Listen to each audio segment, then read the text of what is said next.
Dans les ténèbres silencieuses sous la terre, là où le soleil n'ose jamais pénétrer, existait une cité en perpétuel mouvement, une immense colonie, une machine de chair et de terre, où chaque vie se mesurait à sa seule capacité de charge.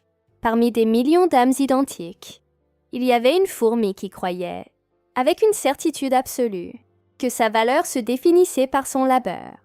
Elle n'était pas née plus grande que les autres. Elle n'était pas née plus forte, mais elle possédait un trait dangereux, fatal, une volonté de travailler implacable, inflexible, tandis que les autres portaient un seul grain de sable. Elle en portait 3. Tandis que les autres se reposaient sous les vents froids, elle poursuivait sa marche, repoussant les limites de la nature. Elle croyait, comme tant d'entre nous, qu'en travaillant plus dur que les autres, elle serait en sécurité. Elle croyait que son sacrifice lui assurerait sécurité, respect et paix. Et pendant un temps, cela sembla fonctionner. Elle devint la plus forte, la plus fiable. Quand il fallait déplacer une lourde pierre, on faisait appel à elle. Quand un tunnel s'effondra et que la terre devint lourde, ils se tournèrent vers lui. Il était le pilier qui soutenait les faibles, le moteur silencieux qui alimentait leur petit monde obscur. Mais il y a une amère vérité à être celui qui ne se plaint jamais, celui qui ne s'arrête jamais. Le monde ne récompense pas le silence par la clémence. Il le récompense par un poids accru. Au fil des saisons, la colonie s'agrandit et les exigences se font plus lourdes. Les autres commencèrent à comprendre une vérité sombre et commode. S'il était prêt à porter le fardeau de 3, il n'avait à porter celui de personne. Ils cessèrent de se surpasser. Ils cessèrent d'essayer. Ils laissaient les pierres les plus lourdes sur son chemin, sachant pleinement que son sens perverti du devoir le forcerait à les ramasser. Il devint le dépotoir de la paresse des autres. Pourtant, il ne dit jamais un mot.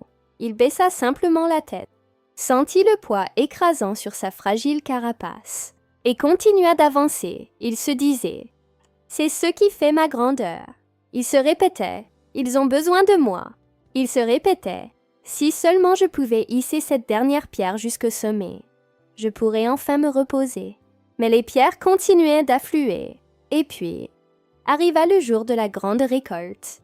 Un énorme rocher, une montagne pour leur espèce, bloquait l'artère principale de leur galerie. La colonie se tenait devant lui, impuissante, dans l'attente. Tous se tournèrent vers lui. La fourmi des montagnes, celle qui pouvait supporter n'importe quel poids. Son corps tremblait déjà. Ses pattes, craquelées et meurtries par une vie entière, de labeur acharné. Il regarda l'énorme pierre, et pour la première fois de sa vie, son instinct lui cria de s'arrêter. Son corps le suppliait de s'éloigner, mais les yeux de la colonie étaient rivés sur lui. L'attente silencieuse et suffocante de 1000 congénères, attendant qu'il verse son sang pour elle. Il fit un pas en avant. Il se glissa de tout son poids sous l'ombre de la montagne. Il poussa. La terre sous ses pieds se craqua. Ses muscles se déchirèrent. Sa carapace se brisa sous l'immense, l'impossible pression. Il y donna sa vie, son âme, jusqu'à sa dernière goutte d'effort. Le rocher bougea, d'1 centimètre à peine, et dans ce centimètre, ses jambes cédèrent enfin. Dans un craquement sinistre, le grand travailleur s'effondra. La montagne reprit sa place, l'immobilisant sur la terre froide et impitoyable. Il resta là, haletant dans l'obscurité, paralysé et brisé. Il leva les yeux vers la colonie, s'attendant à ce qu'ils accourent à son secours, s'attendant à ce qu'ils soulèvent la pierre. Pour sauver celui qui avait passé sa vie entière à les sauver. Mais ils ne bougèrent pas. Ils se contentèrent de le fixer.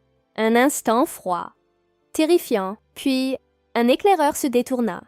Alice brisait et signala à l'éclaireur. Trouvez un autre chemin. Lentement, méthodiquement, la colonie lui tourna le dos. Ils commencèrent à creuser un nouveau tunnel, marchant juste au-dessus de son corps paralysé et abandonné. Aucun deuil, aucune gratitude. Il n'était plus utile. Et donc, il n'existait plus. dans le froid suffocant et l'obscurité sous la montagne où il tentait de se déplacer, il prit conscience de l'horrible vérité qui soit. Il avait troqué toute sa vie contre des gens qui ne l'aimaient que pour ce qu'il pouvait leur apporter. Écoutez-moi, regardez vos mains, regardez la vie que vous construisez, et posez-vous une question qui fait mal. Êtes-vous la fourmi qui tente de porter une montagne qui n'est pas la vôtre? On vous dit que le labeur acharné est une vertu. On vous vend le mensonge que l'épuisement est un gage de réussite. Que si vous travaillez assez tard, si vous sacrifiez suffisamment votre sommeil, votre tranquillité, votre famille, vous finirez par atteindre le sommet. Mais le sommet est une illusion. C'est une cible mouvante, conçue pour vous maintenir sous pression jusqu'à ce que vos jambes vous lâchent. Vous êtes fier d'être fiable. Celui qui ne dit jamais non. Celui que le patron appelle quand tout va mal. Celui sur qui votre famille s'appuie lorsqu'elle refuse de se débrouiller seule. Vous portez et notre épuisement professionnel nous accable, comme une couronne, sans que nous réalisions qu'il s'agit d'une couronne d'épines. Vous vous croyez indispensable. Vous pensez que si vous tombez, le monde s'arrêtera pour vous relever. Ce ne sera pas le cas. La machine corporative, ceux qui vous pompent votre énergie, ils ne vous aiment pas pour votre âme. Ils vous aiment pour votre productivité.